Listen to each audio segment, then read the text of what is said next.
Yeah.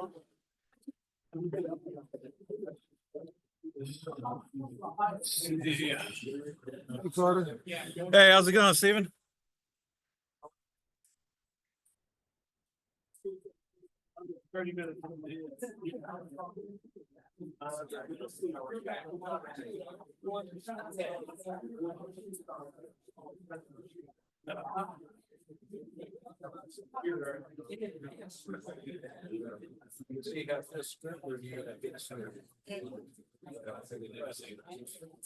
Hey, Joe, I got how do I tell if I've allowed people to unmute themselves? When you come down to the people, Uh-huh. bring it up, click it, the icon itself, and then there should be a mute all. I just want to allow participants to unmute themselves. Okay, Okay, perfect. so the only way you have, yep, you've got your right mic open. Yeah, I do like being back here. That's Now, have you gone to our screen and set the pin in it? no 3 dots. pin. Pin. There you go. Okay, and next question. Uh-huh. Well, what were you gonna say? No, I was just, you got it. So when I want to get this, I don't like to tinker around too much during the meeting. Right. When I want to pull up this PowerPoint or share that PowerPoint, Right. which I'm gonna do. The actual green share button. That's Okay, it, I know that. right? But how do I get rid of everything on the screen once I do that? So there's not a bar up here or down here that interferes. You don't know? No, because I, excuse me, I would wait to see where their presentation was, because they either center top or center bottom, Mhm. and I would just drag it. Okay. I'm sure there's a way. That is the task we have. All right. Jeff is here to do Rob for some reason. What'd you say? That's doing the 4-way test. I mean, doing the people who's got duty, and Rob Frazier is a 4-way test, but he's just said Jeff Collins will do it for us today. It's Jeff Collins here. Then Jeff just sat down beside him. Okay. I'm always game for the 4-way test. Do what? I said I'm always game for the 4-way Yeah, test. really. If you need somebody. That's even for the longest time over at Holiday Inn, I came to the meeting and I had a prayer in my pocket. Mhm. They just knew I was the backup prayer person. Just in case the prayer person. But Pat didn't show up at 3. Walmart? Yeah. Very Patty. Pat. And then 4-way test. Prayer. Yes. Hello, sir. Yes. Do we need a screwdriver or something to? I don't, Lights it up wasn't there. on. I don't know. How do I turn it on? Did the switch start off? Let me make sure.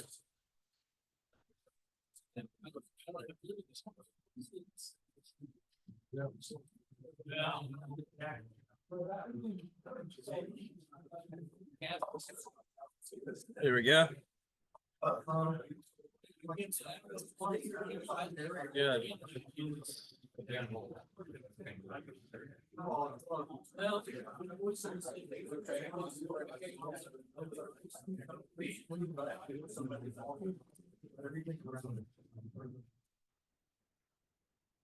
Good afternoon, fellow Rotarians, and welcome to the January 8th meeting of the West Jax Rotary. I want to welcome you. As you all know, I'm this year's president, Tim Johnson. It's been 4 weeks since we were together. It seems like forever. You look great. We had a great time at the Christmas party. I can't wait to tell you all about it. If you weren't there, you missed a real treat. And a little bit about what we have planned for today and weeks to come. So we're going to begin with the invocation offered today by Tom Snyder, and that will be followed by Palmer Bell and the Pledge of Allegiance. Come on. Happy New Year to you. Happy New Year to everybody, Rotarians and guests. You know, Rotary, one of the things I love about Rotary is it brings together so many diverse people. And we have a lot of Christians, we have a lot of Jewish members, we have a lot of Muslims, Hindus, all across the board. And when I pray, my prayers are offered through Jesus Christ, but I recognize that Rotarians, again, come in different religious persuasions. So please join me in your, according to your tradition, as we pray for the club today. Heavenly Father, I give you thanks for the men and women in this club and Rotary clubs across the country and the world. I give you thanks that we are able to, even with differences, whether religious, cultural, language differences, band together to be able to offer service above self, which is a pretty good paraphrase of the golden rule. And I pray that in 2025, our club will continue to pursue excellence in that way, to love our neighbor as ourself. And I now ask you to please bless this food to our use and us to your service. Keep us ever mindful of the needs of others. In your holy name I pray. Amen. Amen. Please join me in our pledge of allegiance. I pledge Allegiance to the flag of the United States of America and to the republic for which it stands, one nation, under God, indivisible, liberty and justice for all. Thank you, Tom and Palmer. Please be seated. I didn't mention that we typically start about 15 minutes early so that our Zoom guests, these are our members that had a heart to be here today, but for whatever reason couldn't attend, are able to, chat with one another and to see us in action. Carter, I didn't look when I walked up.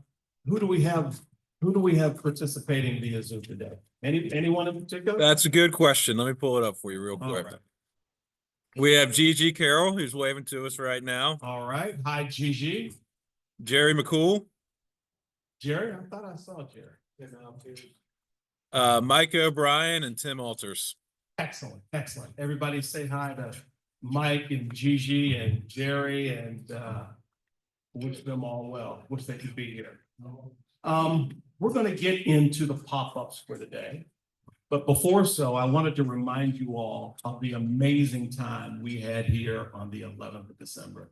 I think it was the best Christmas party we've had in a while. Great attendance. We had magic.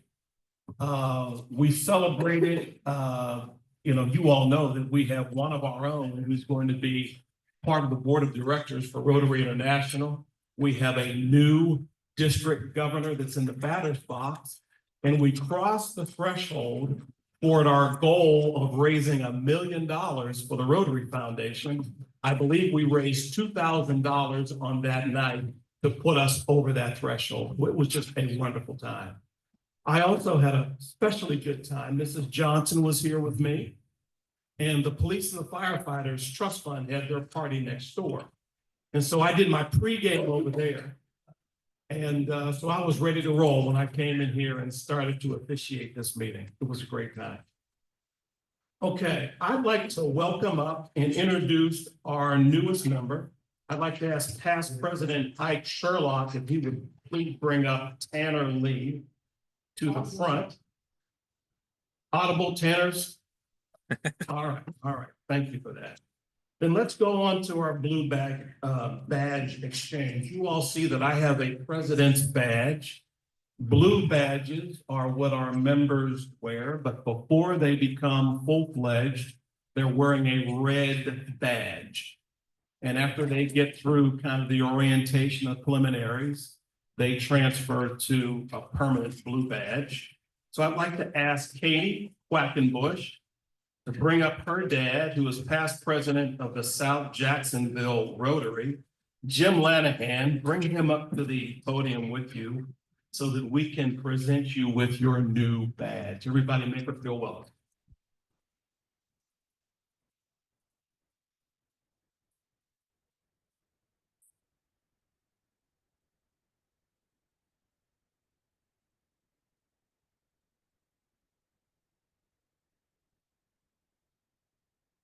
So this is the badge I told you about. This is the badge we're going to exchange it for. And I'm going to give this honor to Katie's father. Yeah.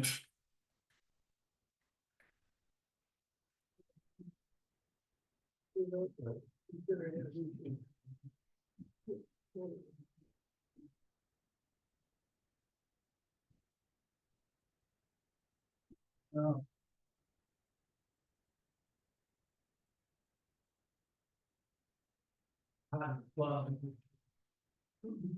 your first time in West Jax?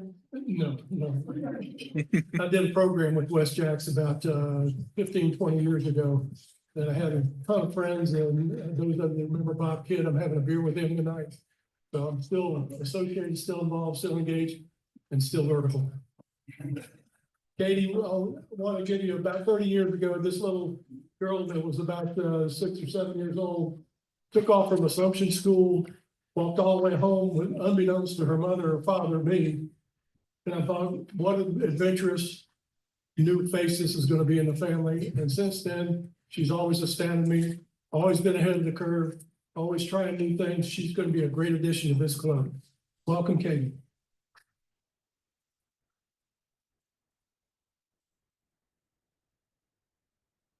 Thank you, Jim. Katie, we're glad to have you. This is really special.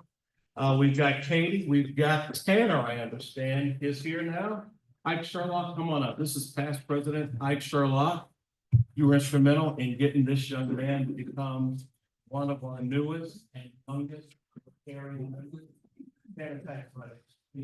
We got a little bit of a ceremony we're gonna go through. Thank you, President Tim. Fellow Rotarians, it's my pleasure to introduce you to Tanner Lee. Tanner is an associate at Collier's Industrial Realty, and he and I work closely together. Tanner is a native of Orange Park and he graduated at SSU. He's married to Carla. Tanner is also involved in many local charities. He is the chairman of the board of AMI Kids, as well as a board member of the Color Club and a board member of NIA. Tanner is a golfer and an avid outdoorsman. So Tanner,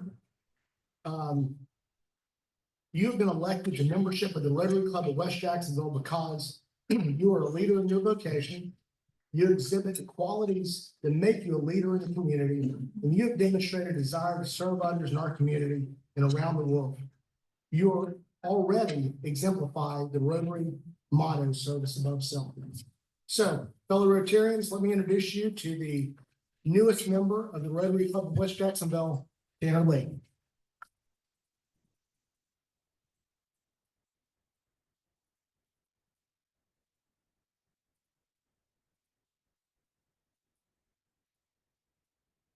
Thank you all. I really appreciate that introduction there. You know what, I met Ike through the industry. I do a lot of work in the industrial space, and that's where Ike shines in his profession. And through talking with Ike, I really respected him as an individual and what he does professionally and just personally. And I felt comfortable enough to ask, hey, I'm looking to get more involved in the community. And, you know, what would be one piece of advice you'd give me? And he said, without a doubt, Rotary Club has been the biggest and had the biggest impact on his career, and that he highly recommended it. And so his word holds a lot of weight with me. And so I took his word and came to a few meetings and really appreciated meeting the few that I had so far. And I really look forward to learning more about you all and being more involved in this club. We're glad to have you. I've got the back.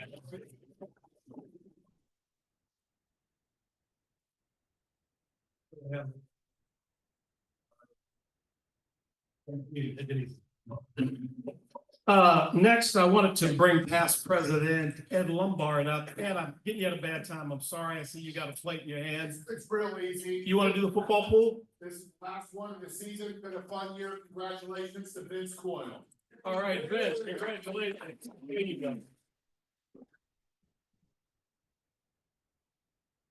go. Patty, is Will Pesh here? No. Will didn't make it? Okay. You'll see announced that on the 22nd of January, we have a social plan. So Will tell you about that next week. Are there any other pop-ups before I bring Lee up to talk about Family of Rotary and the putting contest? Any other pop-ups? All right, we're great. Lee, come on up. You want to do Family Rotary first? All right. Thank you, President Tim. Welcome back, everyone. It's so nice to see y'all. Welcome back to our Rotary this year. So we have a couple of birthdays. Judy Matheny on January 9th tomorrow. Happy birthday. Joe.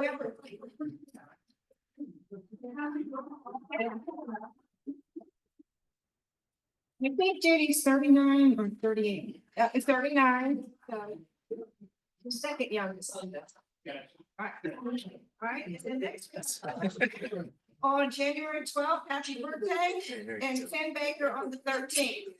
And we'll got more coming. Does anyone else have any family of Rotary to share? All right. Next thing, President Tim. Well, we started out a little slow, but that's okay. People are cold and, so we're building up, but we did start out. So we collected $45 today. And my assistant in crime, Brian, is going to come up and we're going to draw a ticket. Okay. We're going to draw a ticket. Co-chair of the Club of Services Avenue. Yeah. He's instrumental in creating this little, And don't. article diversion every year. Exciting. And we usually raise more than $45. Right, that's what I'm saying. We start out slow, but we did start. So. And then, don't forget, folks, at the end of the year, this money goes to our youth services. So it's really good fun. So you're gonna. Ryan, yeah.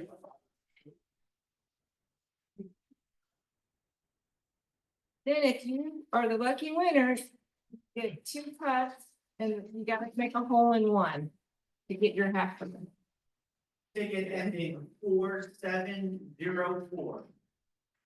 Oh, Randy, yay! Out there, how are you today?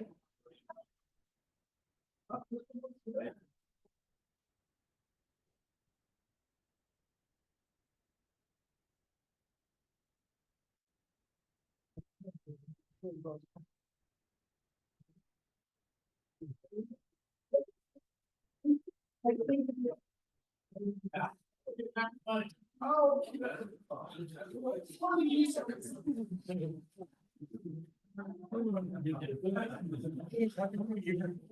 Thank you, guys. That's always a lot of fun. All right, the introduction of our visiting Rotarian and other guests is my guy. I call him the maestro, Joe Springer. Come on up. Well, welcome everybody and welcome back to the club. I've tried to arrange for a pretty day. I apologize for the cold. I didn't put that little factor into it, but thank you so much. And thank everyone for making my job so easy. We were going to have Jim Lanahan introduced by Katie. That's already taken place. We have multiple guests here with the speaker that I'm going to let him introduce when he comes up. So that part's easy. So Jerry in the back. How you doing, Jerry Kelly, our assistant governor? Is there anyone that I missed? Did anyone sneak someone in that I'm not aware of? Well, then, the president, back to you, sir. Thank you very much. Our Sergeant at Arms, Joe Springer. All right, now this is the highlight of the meeting. You all know. I've been trying to encourage Highbar Sharma to just follow me around so that as I officiate over meetings, I talk to my wife, I have staff meetings at the office, he can introduce me. Every good leader deserves a great announcer, and you guys are in for a treat. Isaiah is going to get introduced by our president-elect, Raul Highbar Sharma. Come on. President Tim, it's great to be back here. Thank you. Excited to be back with the Rotary Club of West Jacksonville. Happy New Year to the year 2025. I want to start with Stephanie Garfunkel. She's a member of the team here in the Community Foundation for Northeast Florida. Stephanie, thank you for working with me leading up to today's meeting, working with the Rotary Club of West Jacksonville, and of bringing Isaiah Oliver as our guest presenter today. You helped drive the energy and excitement to bring him here and to speak with us. I know he's in high demand, And so we really thank you for that. So appreciate that very much, Stephanie. Isaiah Oliver, a rising star in the philanthropy world, in the great state of Michigan, which Isaiah, I have to admit that you traded Michigan weather for Florida weather. You know, shoveling snow is not very attractive, but 50-degree weather, sunny skies, you'll take that any day, won't you, Isaiah? Welcome to the sunshine state of Florida. Isaiah took an interesting path to philanthropy. He doesn't look at it necessarily as big shoes to fill. And his predecessor, Nina Waters, over 2 decades of service in leading the Community Foundation for Northeast Florida. Isaiah looks to build upon the accomplishments of the great work of our city through philanthropy and charitable activities. A graduate of Central Michigan University and a bachelor's degree in graphic design, art history, who worked in education for a period of time before making the switch over to giving back to the community, development, philanthropy, seeking mentorship, the Flint Community Foundation, before coming down to Florida in 2023. The Jacksonville Foundation serves 6 counties, including Duval County, through a range of charitable and civic activities while helping individual donors achieve their philanthropic goals. In fact, over $700 million awarded in grants from the Community Foundation since its inception in 1964. Isaiah, married to his wife Shay, 4 beautiful children. But among his special talents, he likes to spin the tracks. He's a DJ. So when we put together special events and parties like no other, we'll invite Isaiah Oliver to provide the entertainment. Ladies and gentlemen, brothers and sisters in Rotary, here to listen to a presentation on philanthropy and the impact in our community in the Vocation Month of Rotary, please welcome Isaiah Oliver.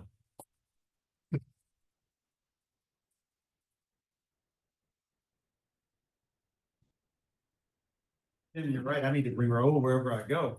Amazing introduction. Good afternoon. Well, I kind of awake. We'll see how this works out. Good afternoon. Good afternoon. Excited to be here with you all today. And I'm going to start off just by telling you a little bit about myself. I think it's interesting that I'm here during Vocation Month, and I've been in the field of philanthropy for about 11 years. And I'll tell you a quick story about how I approached this work of philanthropy. And I know a handful of people may have heard this story before. So if you've heard it before, act like it's new. And if you haven't heard it before, obviously, don't judge me through this. But I'll tell a quick story. So I'm from Flint, Michigan, and during the heart of the water crisis, no, Tim, you've heard this story before. During the heart of the water crisis, the Community Foundation brought in maybe $50 million to really focus on kids impacted directly by the water crisis. And so 100,000 people were exposed to lead toxins in their drinking water, and the Community Foundation was one of the sources that was responding to those immediate and long-term needs that was happening in our community. And so during that period of time, it was somewhere between 2015 and 2017, I was waking up every day and going to sleep every night thinking about what it might mean to leverage the responsibility I had in philanthropy to make the community a better place and to meet the needs of folks. And so again, my work was action-oriented or action-focused during that time. And I came home one evening, and at the time we had 3 kiddos, and I came in the house and my daughter was screaming at the top of her lungs. And imagine walking through the door, busy day, again, early mornings and late nights, and I'm walking in the door, my daughter's screaming at the top of her lungs, and I immediately go into action mode. So my daughter's, I think she's like 7 months at the time. I go into action mode. I call to my middle daughter and say, hey, could you go to the freezer and grab a frozen pack of breast milk?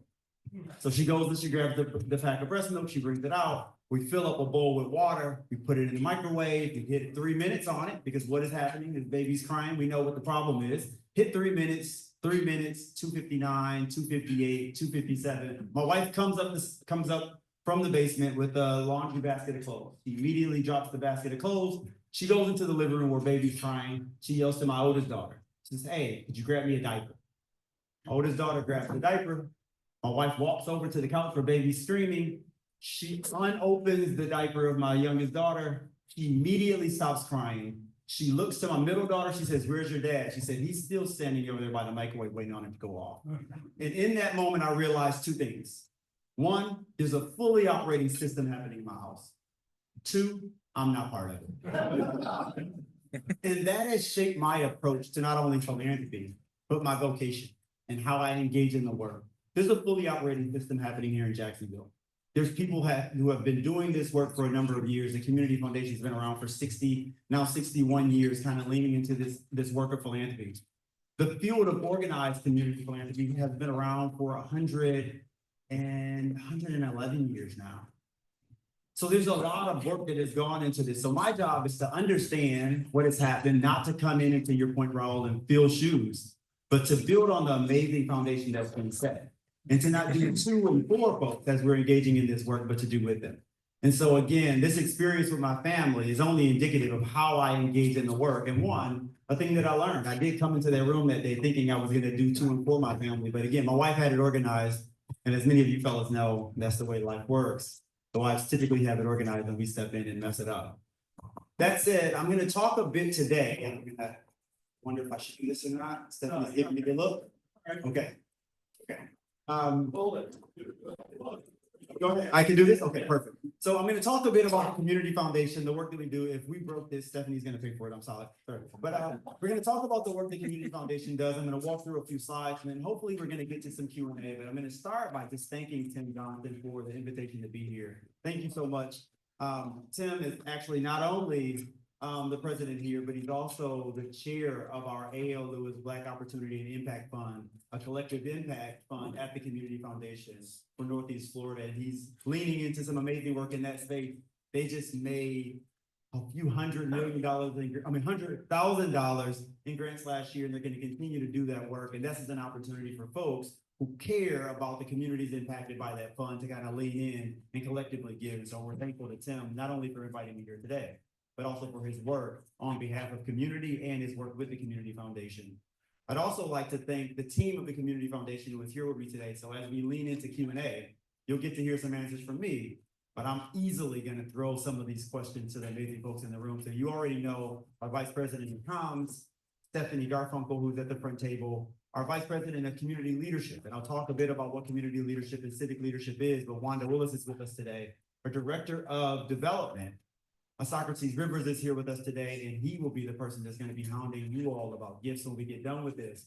And our Senior Vice President of Donor Services and Development, John, who is trying to hide, but this guy is an absolute whiz about charitable incentive and how we lean into the offerings of the Community Foundation. And John is also here with us today. Give them a hand, because anything I say is going to be me representing the amazing work that they wake up every day and go to sleep every night thinking about.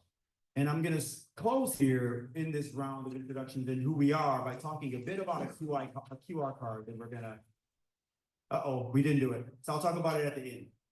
I'll talk a little bit about Community Foundation. So I'm going to talk about the Community Foundation for Northeast Florida quite a bit here, but I think offering some context for community foundations in general will be important. So the first Community Foundation was founded, anybody know the year? A little Q&A early on, 1914 in Cleveland, Ohio. 111 years ago. To date, there are 950 community foundations spread across the US and over 1,200 all over the world, really focused on engaging individuals. And so not the billionaire and the millionaires, but as one of my first mentors would say, thank you, Raul, for pointing out, the mentors. My first mentor would say, the Community Foundation is a space where thousandaires can lean in and everybody can be a philanthropist. It's an opportunity for folks who don't believe that they can contribute to making community a better place, come together collectively with others and really make a huge difference in the way community lives in it. So if you can, I was going to say you can go to the next slide, but I think I have this here. You want to do it? Perfect. I have one hand for it. Perfect. So I often say when people all ask me, so Isaiah, what do you do? You're president of the Community Foundation. I often lean in and say, I have the privilege of leading an organization that is focused on engaging people in the world of philanthropy. Philanthropy as defined as this commitment to giving. It's not working. Oh, there we go. Yeah. This idea of giving time and talent and treasure, leveraging testimony and ties or relationships to make community a better place to live in and work in and give our best to. And that is the why behind why a community foundation leads in the way we do. It's not just about grant making dollars, and I'll talk about some record grant making years that we've had over the last couple of years. But it's really about leveraging all of the capital that are necessary to make a community that's already great a better place for everyone. You can go to the next slide. And the question is, why do we give where we live? And I think Raul said earlier, we are spread across 6 counties. We're actually spread across 13 counties, as John will say. We've got endowments that support a number of communities as far east or as far west as Lake City. But then we've got a 6-county region that we really focus in. Duval is one of those, but Baker and Clay and Nassau and St. John's are all in this space that we kind of call home. So the Community Foundation has an amazing group of folks that we're committed to both growing community assets, really a mix of endowed assets and non-endowed assets, and I'll talk a bit about that later, but enhancing quality of life across several different strategic areas, and then experiencing the joy of giving, because our business model is really focused on people giving dollars, people leaning into charitable incentives that exist, and this care for community, ultimately raising the resources that are necessary and getting those resources to nonprofits that provide direct service in our community. You can go to the next slide, Stephanie.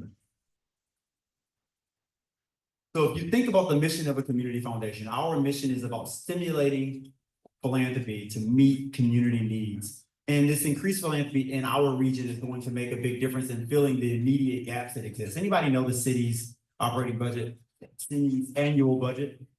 I'm thinking it's a $1.5 million. It's about $2 billion. So if we start thinking about the work that philanthropy does and leads in the community foundation, we're one of the largest community foundations in the country. Just above, just outside of the top 50, right in that range. Is it 40 something, John, now? Right in the 40s of community foundations in the country. Again, 950, we're in the top 40, top 50. We're also in the top 40, top 50 MSAs in the country. So consistent with the amount of assets that we manage, we're also consistent across communities. We know that we did about $79 million in grants, unaudited numbers last year. Percentage of those were non-endowed, a percentage of those gifts were through donor advised funds, some other areas that I'm going to talk about later. But if our grant making dollars are filling gaps at $79 million and the city's operating budget is $2 billion annually, that means that we know that philanthropy can't solve all of the problems, but we can lean in strategically and in an equitable way, lean in and provide resources where these resources are necessary, and also be the R&D for how we resolve and respond to crises in communities. Crisis and opportunities in our community. So that said, we have 3 different areas that we focus in as we lean into that work. One is donor stewardship. The second one is philanthropic leadership and how we lean in as a philanthropic organization. And the last one is civic leadership and this partnership with individuals who are civically minded and care about ensuring that there is harmony and connectivity in our community. You can go to the next slide. Community Foundation, again, right now, we're just over $700 million in assets, total assets. We have 724 unique funds that contribute to that asset base. Our median size grant is about $3,500. So it's never straightforward. Which means that is a meaningful contribution to a nonprofit. We have some grants that are in the millions, and then we have some that are as low as $500. And so this mix of grant making, this diversity of grant making, spread across a region that is very broad and very specific areas, allows us to tap in and meet folks where they are and where they need to be. The next slide is really pointing toward the uniqueness of a community foundation. So most of you all probably are aware of private foundations and how they operate. It's a single endowment in most cases. That single endowment was set up by an individual or a group that decided that this was their focus and this is how they were going to pour out those resources. Most of those resources by IRS standards are 5% of their endowed asset is what's spent out every year. That includes a mix of the grants that they make and how they operationalize that grant making. So again, if you got $100 million in assets, there's $5 million that's set aside. And that $5 million is split between grant making and how you operationalize the grant making process in your institution, and that's private philanthropy. Community foundations are a bit different. One, because we're a mix of assets and a mix of funds from many individuals. Again, back to this point of thousandaires who are collectively contributing to making community a better place. But the other difference is we are geographically focused.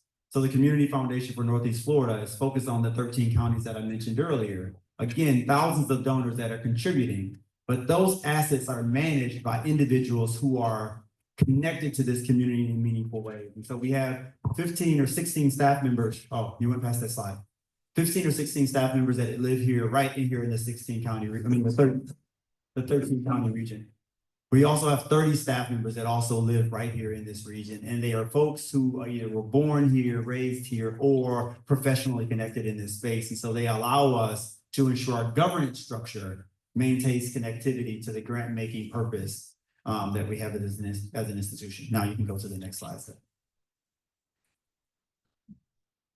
I'm flipping every one of these pages and then I'm not reading anything on it, so it's fun. But the business model of the Community Foundation, I talked about this a little bit earlier, so we're going to slide past this slide pretty quickly here because I want to get to Q&A. This idea of receiving gifts, growing funds, and giving back, and doing that in partnership with your brothers and sisters, your neighbors, is really the business model of a community foundation in a nutshell.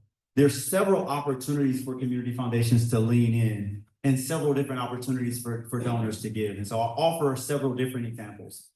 The first one, giving solutions for every donor, and the next slide, Stephanie, is really about the different opportunities that we have to give. So we have donor advised funds, we have unrestricted funds, we have field of interest fund, and we have designated funds. And you'll see Dolores Weaver there on the end. She is one of those folks that has practiced in all of the different areas. And so you can kind of plug her in a lot of different ways, but I'll give some examples.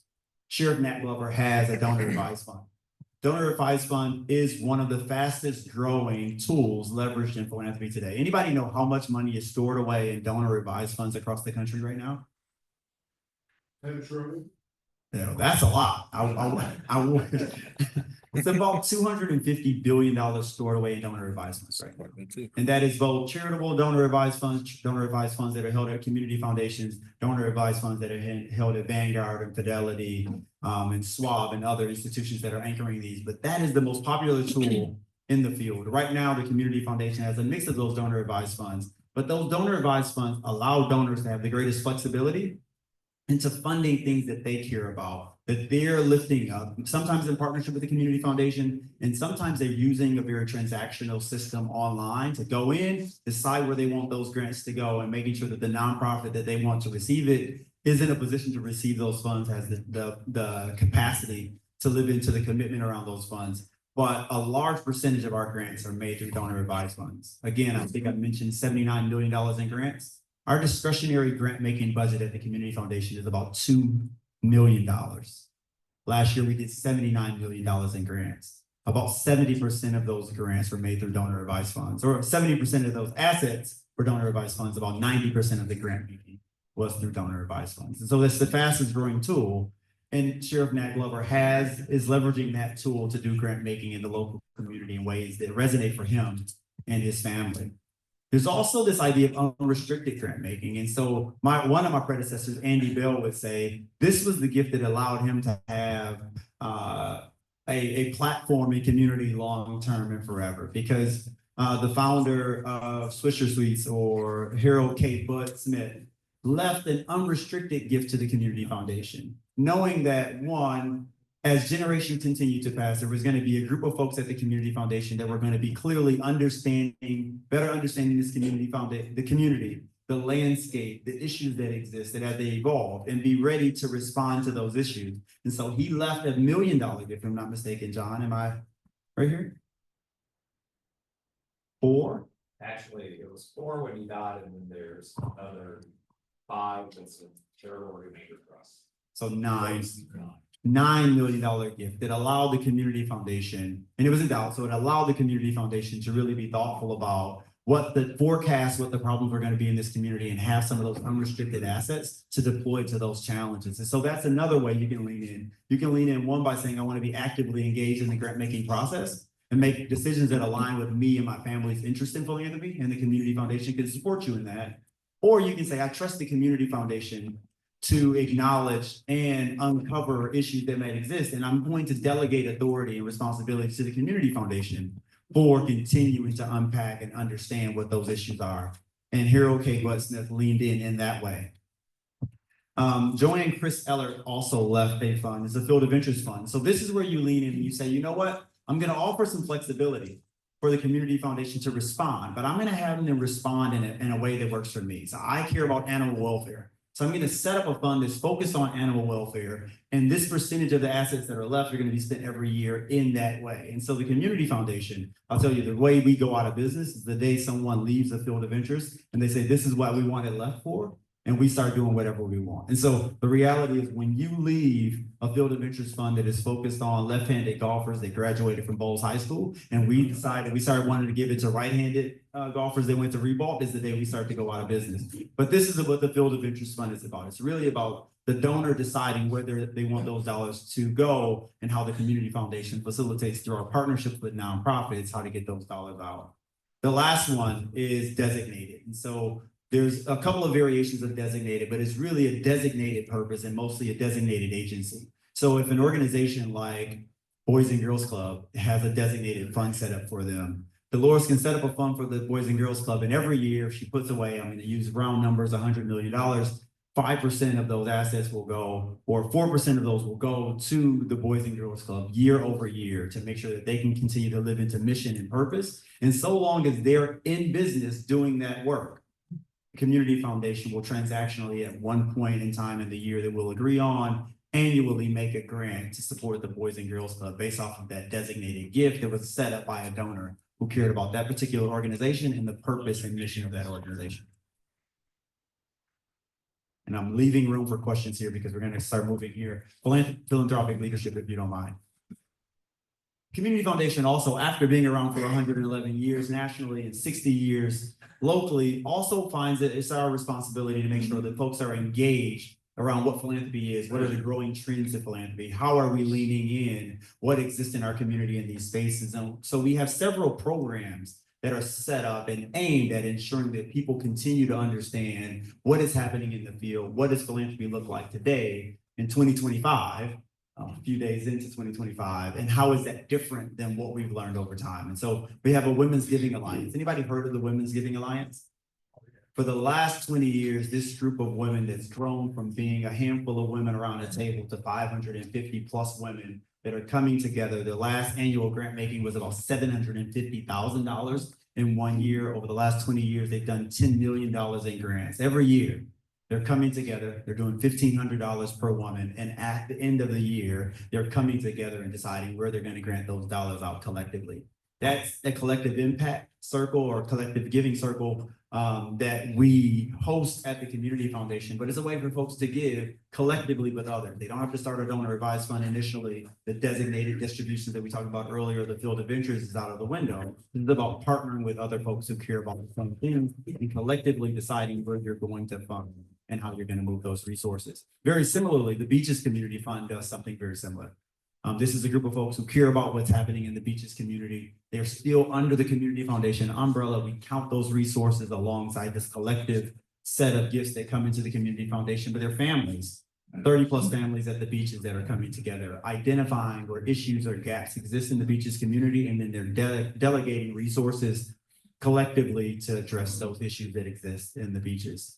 I talked a little bit earlier about the A.O. Lewis Black Opportunity and Impact Fund that Tim is the chair of. That community is also bringing together a number of folks that care about issues that are impacting very specifically the Black community, and then responding with grant making and creating a mechanism to ensure that that giving can happen long-term and forever to continue to support that population of folks that have been marginalized for a long time in this community and many communities across the country. The last two are pretty interesting because it's another opportunity to lean in and help people understand philanthropy. The Weaver Philanthropic Initiative is an opportunity the Community Foundation has to help generations of philanthropists lean in and understand what philanthropy means for them. And so a lot of people step into philanthropy understanding where they want to see a change, but not with a case statement, not a case for support, not leaning in, understand what their family's philanthropy should be. Should they start a donor advised fund? Should they have a private philanthropic organization of their own? How they should partner with others? And so this series of courses that the Community Foundation takes a cohort of next generation philanthropists through is an opportunity for them to fully explore philanthropy and also fully explore the family's intent around engaging and giving their time, talent, and financial resources. And the last one is Donors Forum. One thing that you become a part of is this group of 724 funds and thousands of donors that are giving collectively to make sure Northeast Florida is a better place to live in and work in and contribute to. And when you become a part of that system, there are lots of philanthropy serving organizations across the country. There are lots of trends in philanthropy that's playing out. And so if you're wondering what the broad independent sector, or the nonprofit sector, or the social sector, or these small groups of family philanthropy organization, or research and think tanks like Aspen or the Johnson Center, what they're doing and what they're learning, we're taking advantage of our connectivity to those groups and bringing that information back to Northeast Florida. And through a series of donors forums, we're bringing that information right here local so folks can ask questions about it and clearly interrogate it. There are giving circles all over the country. So how is ours faring and what are we doing new and creative? And where might there be opportunities? My mom always says opportunities to eat chicken and throw away bones. Take some of the meat that's happening in other communities and leverage it for yourself and throw away the things that don't exactly work for you. And so we're leveraging our donors forum. We have 6 of them a year. Wanda leads that work to really bring that intel back to our community so that we can inform our local grant making. So then you can go to the next one. Our grant making years are pretty broad. I say that we're soup to nuts. We do a little bit of public education, we do a little bit of arts, we do some neighborhoods, we do some work in Putnam County and a very specific donor. We weren't in Putnam County deeply, but there was a donor who was from Putnam County that decided, you know what, I'm going to lease and endow resources that allow you to set up a grant making panel and lean into issues that exist in that community. And so one of our focus areas is Putnam County, aging adults, nonprofit capacity. My predecessor was in the role for 22 years. And as she was in the role for 22 years, one of her commitments was to making sure that we had a strong nonprofit ecosystem and strong nonprofit leadership. And upon her retirement, the board of the community foundation and a number of community members decided, hey, we're going to commit to ensuring that we have an endowment that is focused on nonprofit leadership and capacity. And we're going to give away small grants to ensure that those nonprofit leaders have what they need to lean into the work that they're committed to, the vocation that they care about, to your point about. And so we do have funds that are focused on making sure we strengthen the nonprofit sector and that group of nonprofit leaders. And we've been for a long time doing work in neighborhoods, but also education, more specifically in early childhood education, as it's one of those anchor areas. We don't start early, not thinking about kindergarten, K-12 education or post-secondary, but really being thoughtful about how we need a system that addresses 18 months on and really starting early in engagement. And the community foundation has been actively engaged in that space for a number of years.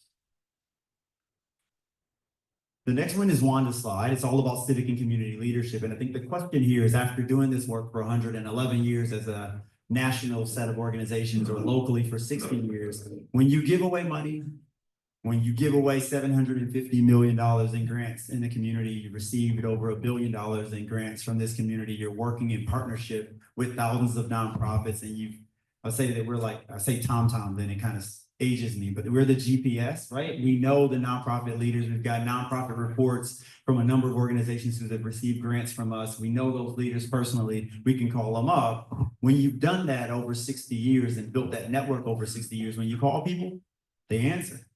And when you call a meeting, people show up. And as long as you bring the cookies, people begin to engage. And so beyond the grant making and the development work that we do, how are we leveraging our full toolbox to ensure the community is a better place?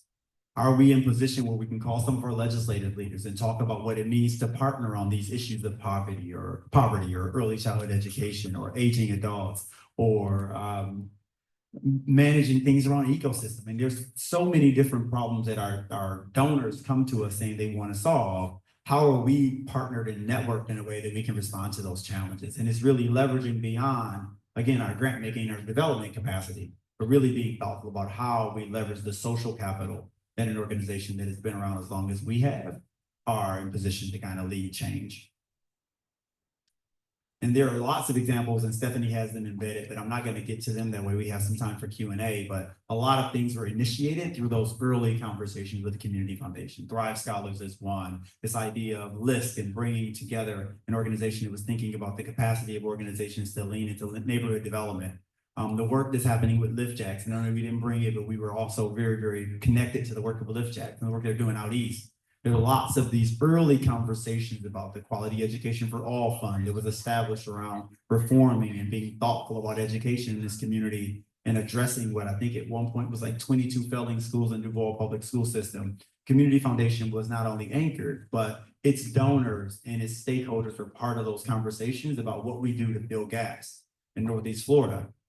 And all of that wasn't about grant making. It was about who you can call and who you can partner with and you can connect with. And I'll tell a quick story. When I started at the Community Foundation of Greater Flint 11 years ago, I started as the vice president of grant making and community leadership. And I remember thinking, man, I'm about to go in this place and I'm responsible for grant making and I'm going to change the world. And they told me, Isaiah, we do about $4 million in grants a year. I was like, man, I'm not going to change the world with that. And they said, well, wait till what's next. We only got about 400,000 that's discretionary. Everything else is kind of designated to specific purposes and specific people. And I thought, man, how am I going to make a difference with $400,000 a year in a community that is full of gaps and opportunities and the social safety net is broken and busted up? And I realized what I had was the ability to pick up the phone and as vice president of grant making, get people who were already thinking about these things to come to a table together and collectively make things happen. And I say, that's the work that Wanda will be leading a lot in partnership with other leaders at the Community Foundation, but being thoughtful about beyond the $79 million in grants we made, how do we make the right partnerships to start closing the gaps in some of these issues that exist in our communities? That was a soapbox moment, so I'm gonna get to these last two slides. As a matter of fact, you got a whole lot more than the last two slides. I'm gonna carve off here and go straight to the end. Looking forward, this is what our grant making, keep going. The growth of our endowment work is really, really important. And I'll make sure we can actually send this slide deck. That way everyone has a copy of at least the slides. The growth of our grant making is really driven in large part by this idea of endowment, this power of endowment. The power of endowment is suggesting that as long as we're bringing dollars into our organizations, bringing dollars in, that we're compounding those interests. And you went past this slide, this one. So, because I don't have the slide in front of me now. I shouldn't have skipped that. Because now I don't know where we are or what we're talking about. So I'm just going to talk and you can figure out where I am. This idea of endowment is really tricky because folks don't understand endowment. And I like to use endowment in terms because 5% is the IRS rule. The Community Foundation doesn't have to adhere to that rule, but that is our rule at the Community Foundation. And we think about this in terms of 5% spend out. So the question is, what do we do with the other 95%? So if we think about this idea of our endowed assets, 5% of those endowed assets are going to go out in grants every year. What do we do with the other 95%? And that is compounded and growing year over year. So we started out with a low endowment. I think our first gift was $50,000. Right now, we're over $700 million in assets. Some of those assets are endowed and some of them are not endowed. It's the idea of being a community that has permanent assets that are set aside, this community trust. So permanent assets are set aside to ensure that we're prepared as a community to respond to growing and changing needs in our community is really important. So when we start thinking about our MSA size or the size of Jacksonville as a city and other comparable cities, do we need more dollars set aside in trust that we're prepared to either collectively by having the Community Foundation have some responsibility for those resources, or individually through donor advised funds that are stored at the Community Foundation where people get to lean into decision-making? Do we have enough dollars set aside for us to be able to respond? And my answer would be, if you look across the country, Boston probably has $2 billion in assets in total, a mix of donor advised funds and designated. Rhode Island has like 1.5 billion. Chicago has about 4 billion in assets. Southeast Michigan, which is Detroit, probably has about 1.4 billion in assets.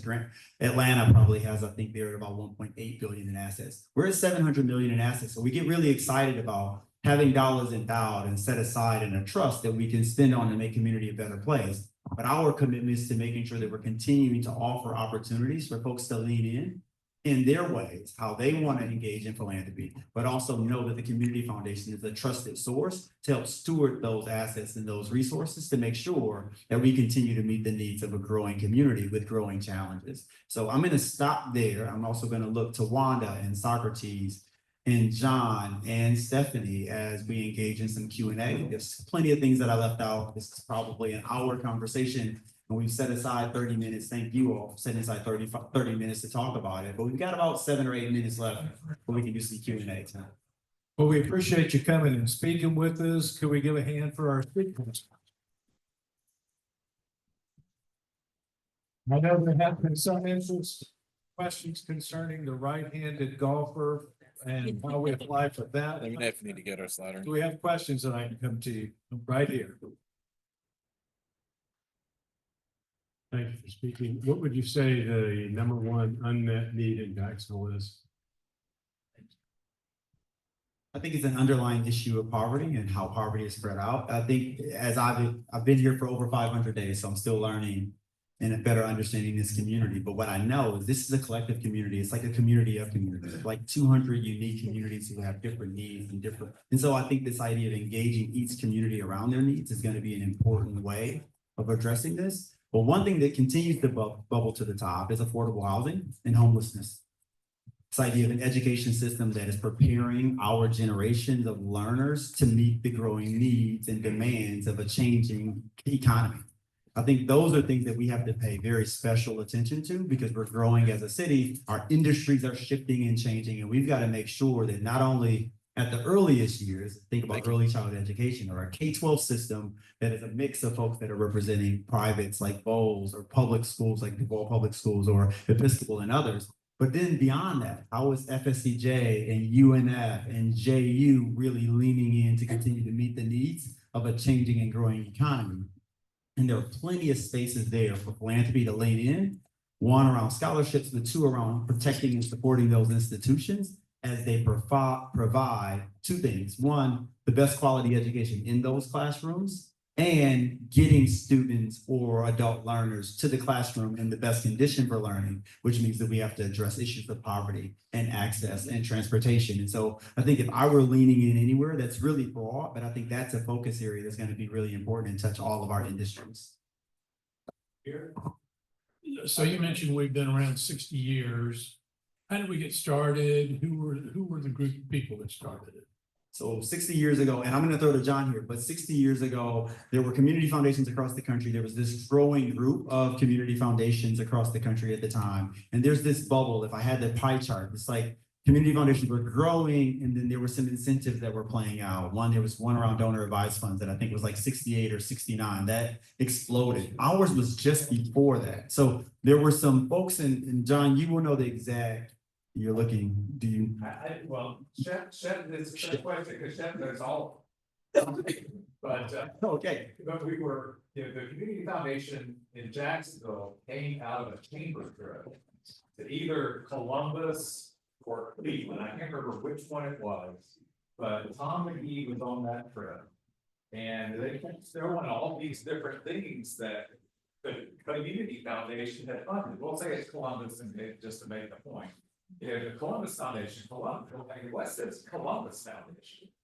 And they found out about it, and as Tom McGee typically did when he got a bird and saddle, he did something about it. So he called together his group of friends, and it was JJ, Daniels, and help me, who were the other two. There's a picture of it on the wall. And they formed the Community Foundation, which was at the time the Greater Jacksonville Area Community Foundation was its first name. To be the beginnings of the Community Foundation in Jacksonville. It served a small number of families for many years, and then it began to blossom in the mid-80s. Yeah, and there were a couple of moments in that history that I think kind of catapulted us. And one was, and I think it was the same person, was on a golf trip with a couple of their national buddies, their buddies that were doing work in the same space, and they were golfing, and the person was saying, well, I've taken advantage of leveraging the charitable incentives that are embedded in a community foundation, and I did $1 million start community foundation. And this person was like, I'm not going to be outdone. I'm going to do $1 million as well. And so that person gave a large gift to the community foundation that would instigated some activity. And then there were a couple of national foundations that were all set on building community foundations because they were private, but they knew they couldn't do all of this work alone. And so they started to invest. And Jesse Ball DuPont came in after, but I think the CS Mount Foundation and Ford Foundations were doing a lot of work of investing in community philanthropy. So they would choose 22 or 23 community foundations across the country to invest in their neighborhood work that allowed them to have discretionary resources to go into neighborhoods. And Jacksonville was one of those communities that was on the early stages of having discretionary resources through private foundations to lean into their community work. I have Lee Jr. and Thomas, Robert Feet. Those are the other. Thank you, John. I have an interesting factoid. Shep will know, and the other older members in here will know, one of the original kind of key men in this was Bob Shercliffe. And Bob was a former president of this club. And I always remember he wore a bow tie. And your first predecessor, which started with him and they started going, I can't remember his last name, it was Andy. Andy Bell. He wore a bow tie too, and I thought, well, that's appropriate. And John has mine. And my involvement with the community foundation was as counsel to a not-for-profit organization in town here that supported doctors in training at formerly Duval County Medical Center, now the Shands. And I remember going to these board meetings and these doctors we had a pretty long amount of money to, and all instead of worrying about how we were going to give the money out, all these doctors were worried about, well, what are we going to invest in? Are we going to put it in IBM or, hospital stocks or something? So we'd spend 50% of our time talking about investing. And I said, boy, this is bad. Having a bunch of doctors figuring out where you're going to invest your money. So Bob talked and came with Andy about this thing called the Community Foundation at one of our Rotary meetings. I said, that may be a good thing. So we got engaged with them, gave a large corpus of money to the Community Foundation, let them worry about the investment in pooling. And you're right, over the years, it's been we know about how much money we have that have grown through the year, and it's about 4 or 5% we get back to. I mean, we're a directed donor, and it solves two problems. One, steady state investment, very conservative investments, by the way, as you know.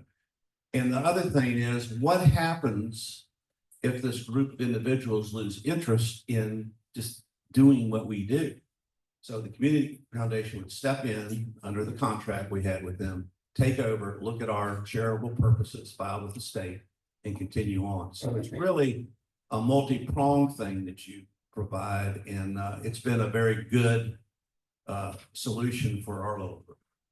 I think I appreciate everything you said, and the ability to take the long view on that. The 5% number makes it easy because after 20 years, everything you put into that corpus, you will have granted out.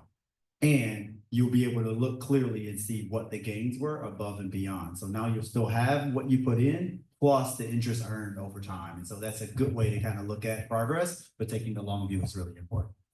Well, turning the meeting back over to the president, but I have two observations. For such a young baby, how do you know about Tom and slide decks? One more time, a great president. Thank you. I'll try to wrap this up with a couple of personal questions. I've heard this presentation many times before. You always do a great job. I learned a lot, but then I learned a lot of things that I want to question. Two questions I've got for you before we wrap up. If there's somebody in this audience who is not currently thinking of themselves as a philanthropist, right? They're right at the beginning of this journey. Maybe they've been donating to the church, either school, maybe an organization like Rotary, but now they're thinking about maybe a donor advised community foundation. What's the step? How do they make that step to have a community impact after they've been asked to get a family? Wow. I recommend two things. I recommend two things. One, continue giving where you're giving because it's absolutely necessary and it's important, and the community foundation isn't in competition with the organization that you're giving to. They obviously need it, and so this is a bold thing. One, continue giving where you are, but also in between time when you have it, give a call to the guy that's in the bow tie in the back. Raise your hand, John. John is always ready to answer questions about where people are in their journey. Between John and I and Socrates, we are ready to have a conversation about where you are and where you want to be. There's usually no pressure though, because in many cases, one, there's an active way of engaging in philanthropy, and then there's also these life moments that you're not in control of that you're planning for. So how do we start to plan for those life moments together? That way you meet your charitable needs, and we also talk about the benefits of being connected to the community. Secondly, you talked about the Rotary Clubs, and I'm assuming you learned from those visits. Is there anything you can share with us relative to those experiences? What kind of questions are they asking? What might the Rotary do going forward that we're not doing right now? I think the question is, one, can we continue to pass the four-way test? Like, is it the truth? Is it the truth? Can you test it? If everything I said here isn't the truth, then you should be able to test it. Is it a benefit to everyone concerned? I think the four-way test of the Rotary really gives us an opportunity to test out the work of the community foundation. I think the reason why we continue to get invited is because we're honest and we operate with integrity and we're good stewards of the resources. And so to be invited to Rotary is cool because, one, I know that test is coming and I want to make sure that we're held accountable. So thank you again. One more time before we go, make sure. We can.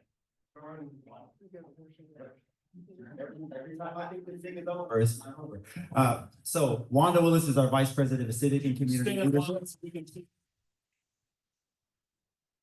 This is the work beyond grant making, beyond development, beyond being good stewards of the assets in our investments and budget processes. This is the person that's thinking beyond that. How are we leaning into community? Socrates Rivers is our Director of Development. Socrates is working directly with folks who are interested in leaning into philanthropy, helping them understand what that means, what it looks like, and how you can be a partner with the Community Foundation in that process when appropriate. Stephanie Garfunkel is by the door and she's standing there with material that she also put together. She is the curator and editor of all of our publicly facing information and also the talking points that I speak from. And so Stephanie is the one, if you see us on social, if you see us out, if we're hitting something that's hitting your mailbox, she's responsible for putting that information together. And then our Senior Vice President of Development and Donor Services, John Bell. John is a walking Encyclopedia Britannica, and he understands all of the charitable incentives, the work that we do. He's been at the Community Foundation for 27 years, and he's been leaning into this work for a long time. So he's my phone a friend. So John Zell. John knows everything about everything. We call him the owner's man. Go to the owner's man. I like that. I like it. Very good. Thank you. Great job there.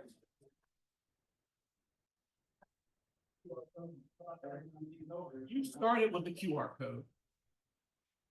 You're on. Wait, there's more. Wait.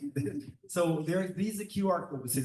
If you don't want to take one of the pamphlets that Stephanie has back there, a lot of folks don't love the hard copy. We've danced around with this idea of a QR code where you can take your phone, go to the camera view, open it up, and you can pull up this document electronically, either on your iPad or on your phone, or you can email it to yourselves. And so we're playing around with these ideas of QR codes. The younger folks don't want to pretty brochures anymore. They want to be able to pull it up on their electronic devices. So we've been playing around that, but we also have the hard copies. I guess I'm an old school guy because I like to have the hard copies in hand. Thank you all again for having me.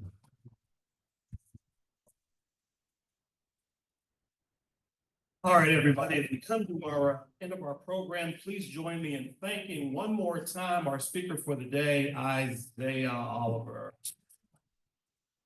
Also, join me in thanking our banquet manager, Tiffany, all of the service staff here at Timaquana. I also want to thank Tom Snyder, Palmer Bell, Lee Davis for their help and work today, along with Carter Rosenblum, our Sergeant at Arms, Joe Springer, and High Bar, your President-elect, High Bar Sharma. Please join me in thanking everybody. So on deck for the meeting next week, our greeter is Joe Springer. Will Tesh will perform our prayer invocation.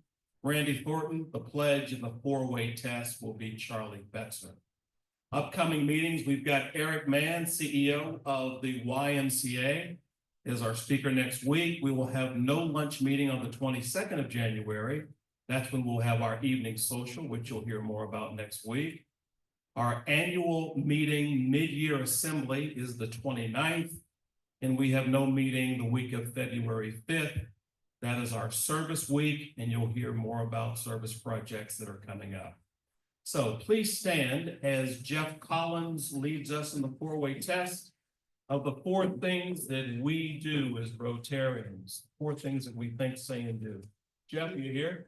Please join me in the four-way test of the things we think, say, or do. First. is the truth, Second. the benefit concern.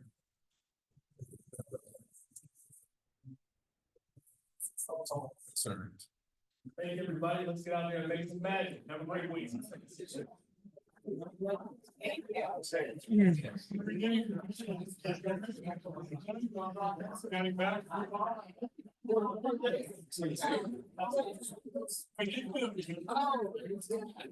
Okay.